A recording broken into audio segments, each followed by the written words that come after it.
Welcome to A Chef's Grimoire, Winter. Today, we'll be working with the Emperor.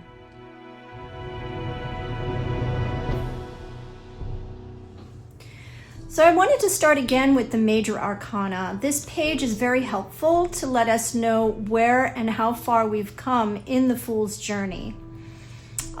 We started with the Fool, and we did 3 videos regarding the elements which the Fool, I believe the Fool carries in their pack.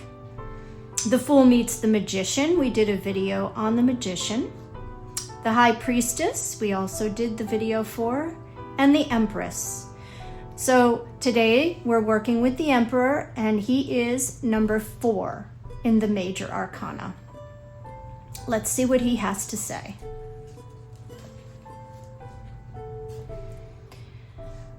So we're going to start with the Fool's journey and continuing on with the story. So I'm going to read to you everything on the page, and then we'll go into interpretations of the page. The Fool leaves the forest of lush landscape and begins an uphill climb. There are snow-capped mountains in the distance, and the terrain is harder underfoot. The Fool is aware that they have entered a place where everything operates according to rules and logic. Everything is organized and planned. There is, however, a feeling of security here. Not really understanding any of this, the Fool decides to find the one in charge. The Emperor is seated upon a throne and wearing a crown of gold. He holds both the Ankh and an orb in his hands, conveying his absolute power. The Emperor's demeanor is stern, but he is approachable and open to answering any questions the Fool brings to him. The Emperor immediately takes a position of a father figure and wants to make sure the Fool is protected and secure within his realm, for all beneath his reign are allowed to be themselves, as long as they work within the laws and boundaries of the kingdom. Their structure is strong, and with that, they have an unwavering feeling of security. The Fool learns that having structure in their earthbound experience is necessary to create a strong foundation to anything that holds meaning and any goals one wishes to achieve. There are times in one's life where an authoritative discipline combined with rational thought make every action purposeful. There is much to gain from experience, and when one must step into a leadership role, it is the role model of the Emperor we must follow. Rule with logic and strategic precision, taking full responsibilities for your action, and standing up to fight for what you believe to be honorable. This is our Emperor. You can see he's seated on that throne. Now, the throne isn't elegant by all means. It's just a stone throne. He lives in a very structured world, so stone is as structured as you can get. That outside of the armor that he wears, but we'll get into that in a minute. There's no frills with this guy. He is right, wrong, yes, no, very straightforward, and you can depend on him. So the stone throne, also, we have these heads of rams. Ram is the astrological sign for Aries. Aries is the first sign in the zodiac. It incorporates a lot of the personalities that the Emperor holds. So it's a fitting representation of him. He also wears that crown of gold like we were talking about. And his robes are beautiful red. He holds an Ankh here. Ankh, a lot of people know it. It's in pictures of Cleopatra. She held an Ankh. And this is what it signifies. It is an Egyptian word meaning life. It's both masculine and feminine. from the circle here is the feminine, and the shank is the masculine. And the knot in the middle, or the knot where the two meet, is the center, which is the magical bond that brings all things together. In other words, femininity, masculinity, when combined, create life. So it is the key to life. Now, we were talking about what the emperor is wearing, and he's got armor underneath these beautiful, lush robes. Why? Well, the emperor is in charge, so he needs to know when to fight for his people. And he's constantly in a state where he can do that. His mind is clear, so he can make his decisions. And if anything threatens the realm of the emperor, he's willing to stand up for it as long as it's something that's honorable, will bring peace and tranquility and more security to his people. He's got a gray beard. Gray hair is always an indication of experience. So this is something that, he started out just like the fool. He didn't know his elbow from his knee. But as he grew older and observed, and having 4 as his foundation, he became stable. So the 4 represents all of these: stability, foundations, hardworking, organization, determination, and balance. The balance of the two, the balance of logic versus making clear-headed decisions, all of that. So he grew into this role, basically. He was asked to lead, he stepped up to the position, and with all his experience, he's doing a pretty good job. The orb is something that represents protection and guidance. Protection. So when you look at an orb, like say a crystal ball or the little orbs you shake at Christmas time that have snow falling on the skiers or whatever, they're inside the orb, safe, secure, inside their own little world. And that orb is surrounding them, giving that safety. For guidance, the crystal ball. People look at it to see the future, or to see what's coming, or to get guidance for a situation that they're in, hence the orb. So these two, with him between it, certainly means that he's got basically the world in his hands. I wanted to give him a very beautiful landscape, but a masculine landscape. So I went with snow-capped mountains, the greenery of the hemlock and different evergreens. Evergreen meaning they're true blue, you can count on them, they'll always be there, and they stay that beautiful green all through all 4 months of the year. Stability. I also wanted to portray the softer side of the emperor. Believe it or not, sitting on stone in the mountains in the cold, he does have a softer interior. He believes in his mind that he is the father of his people. So what does a father do? They protect. And they have to have a very softer side to make the connection with their people. So the water element here is very, it's feminine, and it's also shows the softer side of the emperor. So within his realm, he's got the mountains, the lush greenery, and also the rivers that run through it. Now, how do you meal plan for the emperor?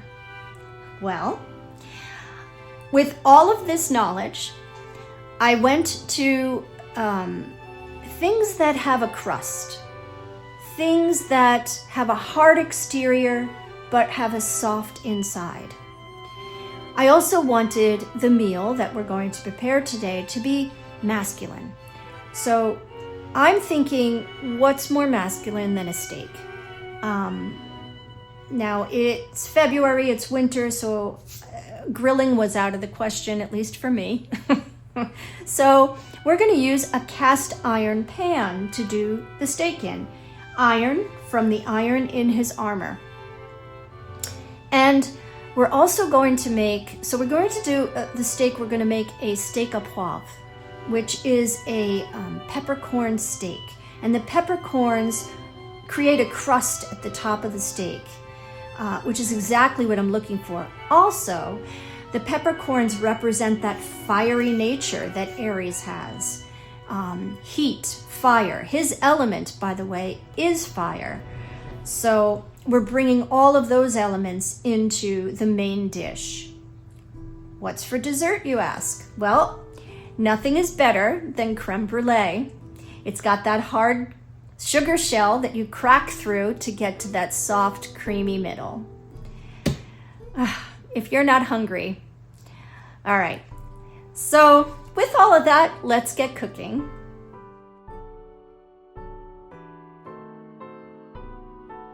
For our creme brulee, we're going to need egg yolks. So I wanted to give you a little lesson on how I go about cracking more than just one egg yolk at a time. So I'm going to crack on a hard surface, not on the side of the bowl. And I'm going to put the whole egg in there. My bowls are kind of tiny, so I'm going to do 2 at a time.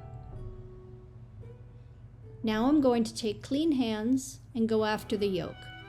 I'm going to pass it back and forth in my hands, letting all the whites fall from my hands, and taking that little protein piece and squeezing it between my fingers to get it off of the yolk.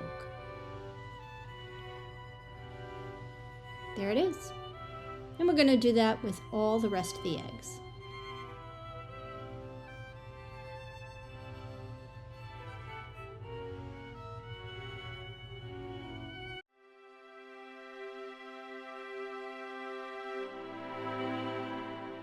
Now, if you didn't know by now, for the emperor, a mise en place is very important. That's having everything ready to go when you're ready to cook. We have 4 little ramekins, a dish to hold the ramekins in, the eggs we just cracked, salt, sugar, vanilla. Now you can use a vanilla paste if you wish. This is just straight up real vanilla. And of course, cream. So to make the creme brulee, we're going to add some cream into our pan and we're going to put it on a medium heat and get it hot. While it's warming, we're going to take the sugar, add it to the egg yolks and the salt, and we're going to whisk this up. Now, look at that gorgeous color. We want it to be at least a shade lighter. So that's going to take a good maybe 2 minutes. Whisk, whisk, whisk. When you're ready and it's all whisked up, you can see the little bubbles starting to form on the outside of the cream. It's not boiling, but it's at a high simmer. So at that point, we're going to do what's called tempering the eggs. We're going to take the warm cream and we're going to add a little to the egg yolks.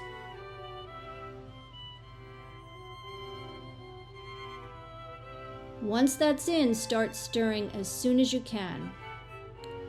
You're trying not to get them scrambled. Now, you're going to have more success with this technique with the yolks only versus egg whites. Whites will scramble just by looking at them. But the yolks have more fat in them, so they have a little more giving, and they won't, curdle as much. So we're going to stir, stir, stir. Now that the eggs are the same temperature, more or less, as the cream, combine them together. We're going to add the vanilla. And we're going to turn off the heat. And this is ready to go.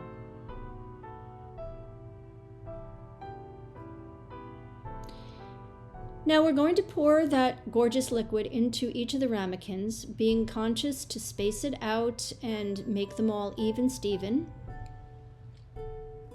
Now I'm noticing that there is some congealing of the egg at the bottom of the pan. So I'm going to pour what I can, and then I'm going to pour the rest through a strainer to make sure that all of those congealed bits stay in the strainer and not in my dessert. So we're going to add hot liquid to the container that's holding our creme brulees. This is going to act as a barrier so the brulees stay creamy versus getting cake-like. The moisture really helps. And into the oven they go. It's a 300-degree oven for about, check them at 30 minutes.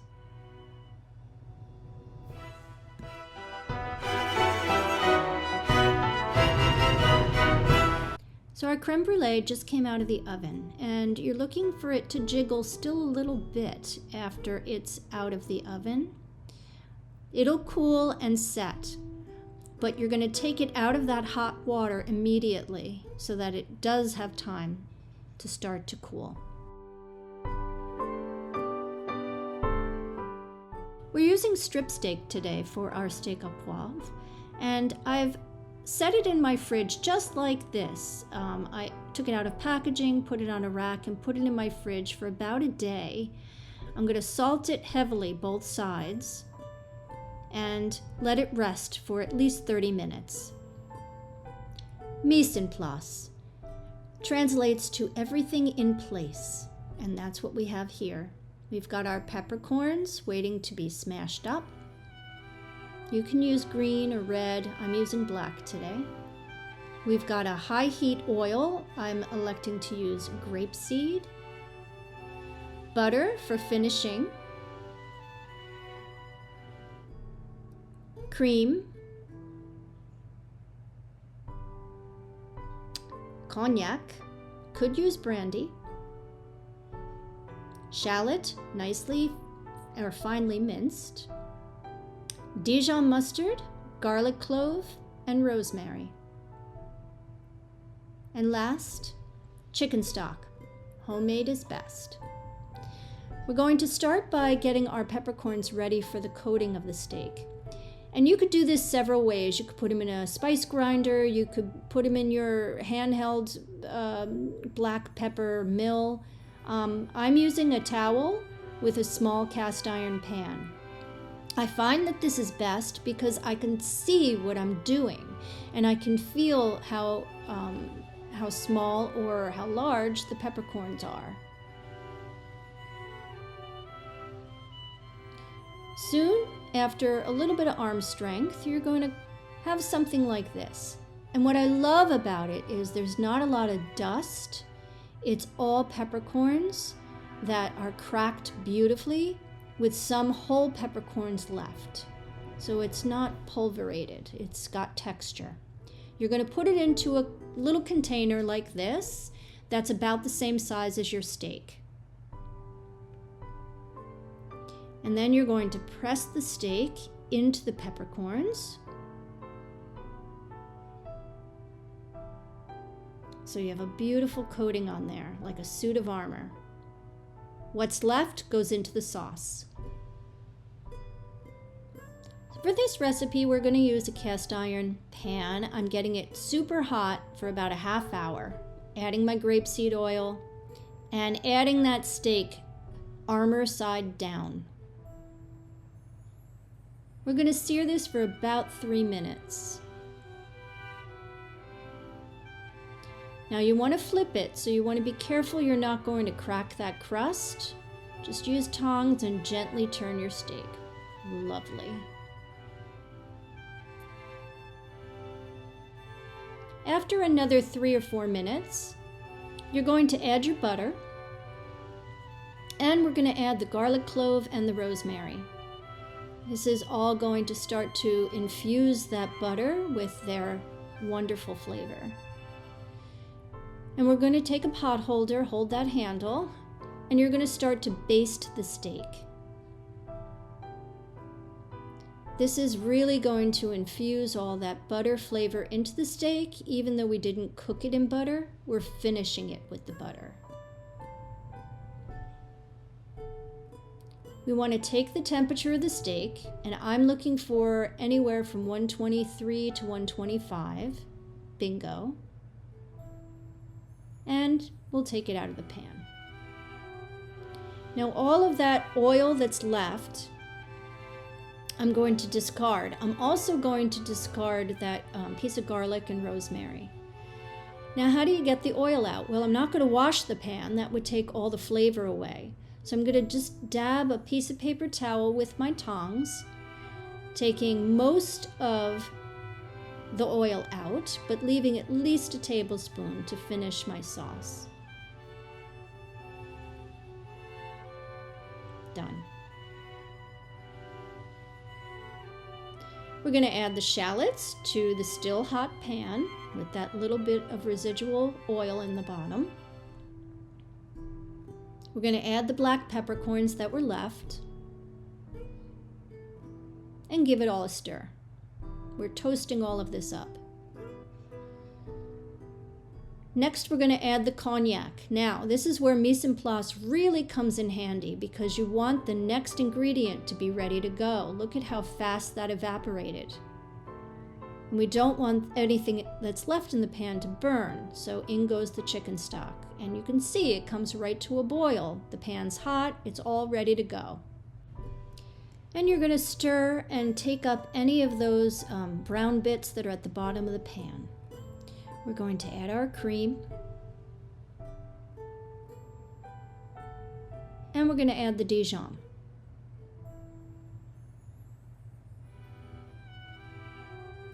Now when you're stirring, you're looking for the liquid to not fall back in on itself. See how I scraped the bottom of the pan and the liquid went fearlessly to the center of the pan? After about 3 or 4 minutes, drag your spoon through again and you see how you can see and sustain the bottom of the pan. That's what we're looking for.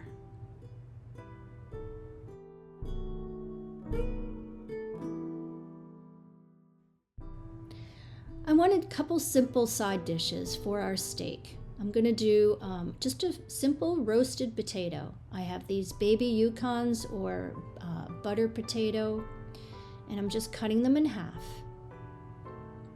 To them, I'm going to add a nice amount of olive oil and salt. Give them a toss. And we're going to put them on our sheet tray. I usually do cut side down. I think it gives a better sear to the potatoes. In the oven they go, 400 for about 20 minutes, give or take. I also am going to do a garlic spinach. So we're going to add olive oil to a hot pan.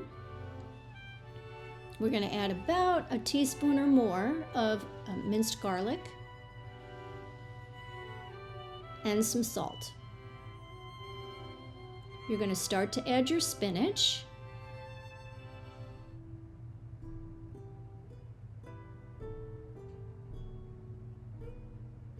And we're going to stir this. Now we want to bring any of that garlic that's sitting at the bottom of the pan up over the spinach as we're wilting the spinach. And when it wilts down, you can add a little more. And keep going with the spinach, adding more, stirring, adding more, stirring, until you have something that looks like this. There's still some whole leaves, but most of it is wilted. At that point, turn off your stove. It's good to go.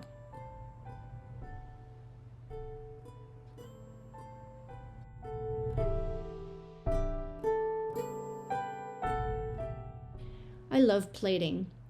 We're going to take a little bit of the spinach and we're going to put it kind of offset on the plate. And we're trying to pile it high.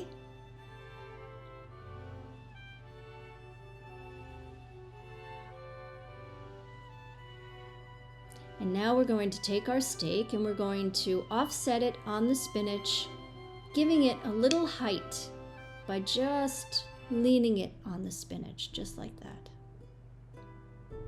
And finally, dress it with potatoes. And turn them so that you could see the gorgeous color on the bottom.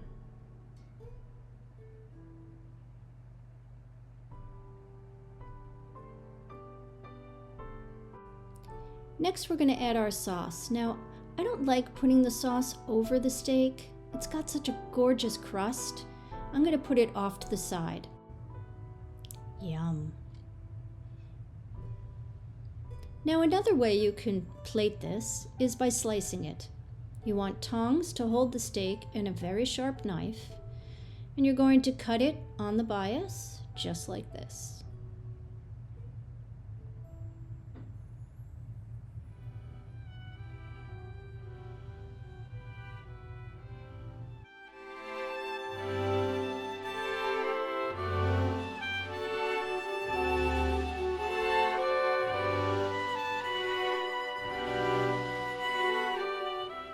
Okay, here we go. Steak and potatoes. Done a little more high-end. Made for an emperor. I like my steak medium rare, so if you want yours cooked a little longer, pop it in a 375 oven after you sear it for about 5 minutes. Keep testing its temperature for internal temp, and make sure that it's the temperature you like.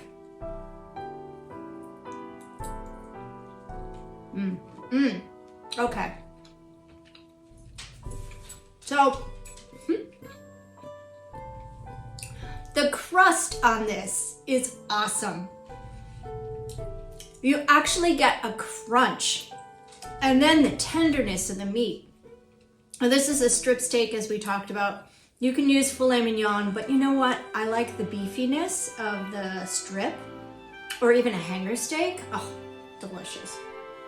And the peppercorns in the sauce bring it over the top. It's not, there's various types of heat. There's the heat that you taste, and you can't taste anything else. Then there's heat that colors the dish, which is basically what you mostly want to do. And then there's heat like this, where it just touches the back of your throat, and then everything that goes through that heat that's staying here gets flavored. Every single time it passes by. It's on the back of my tongue, just hanging out in the middle of my throat. It's scrumptious. So good.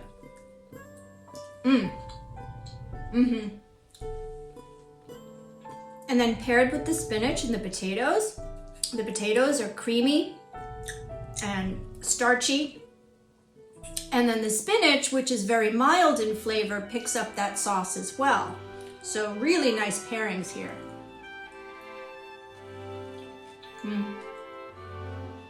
Touch of garlic. That's nice.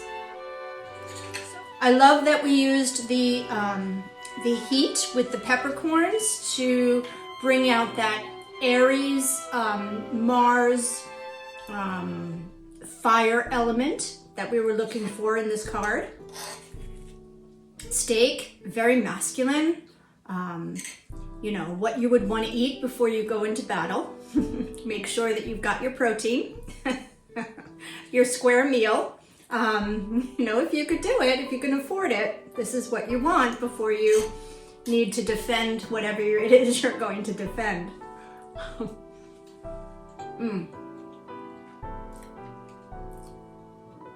This is a classic dish for a reason. Steak à poivre. Easy enough to make during the week for a weeknight meal, and absolutely fit for royalty. Yum.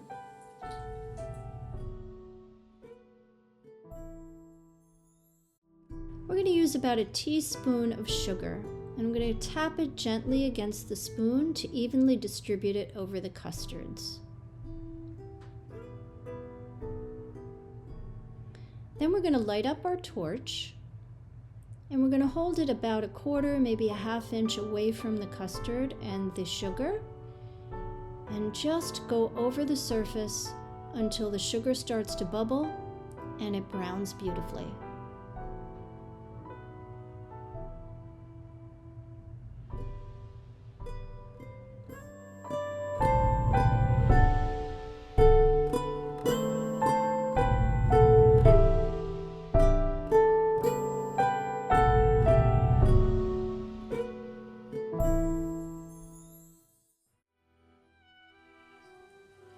Yeah. Yeah. Creme Brûlée. Ready?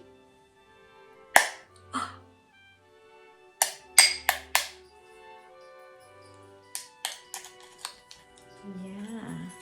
See, it's breaking through that hard shell. The exterior that the emperor puts on, but underneath, he's full of love, full of wanting to do good, full of wanting to make sure that his people are well taken care of. What better way to do that than serve creme brulee?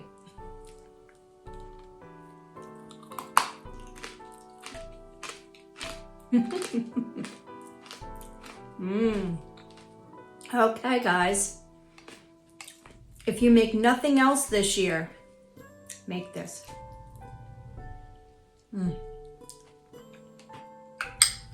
So let's talk about the card. The Emperor comes to us when we may be in a position in our lives where we need to step up, where we need to take a leadership role. And if you really think about it, how would you lead? We hope that you will take the Emperor as your role model and really think about making decisions out of logic, not feelings, weighing both sides of any issue to make sure that you're seeing the whole picture, hearing the complaints of others, so being open-minded with an open ear, so you can hear and see what's going on in order to make an educated decision in anything that you need to do. Laying down foundations, laying down structures. So if you get the card in the reading, depending on what's on the other side, on this side or that side of the card, you're looking to bring more structure into your life, more goal setting, more open-mindedness in order to read the room and to get an understanding of what the temperature is so you can make decisions that are relevant to the situation. So with all of that, I hope it's more clear to you when you get the Emperor card as to what the meaning is and what he's trying to tell you. Hardworking, true to their word, and ready to fight when there's a need. Creme Brûlée. See you next week.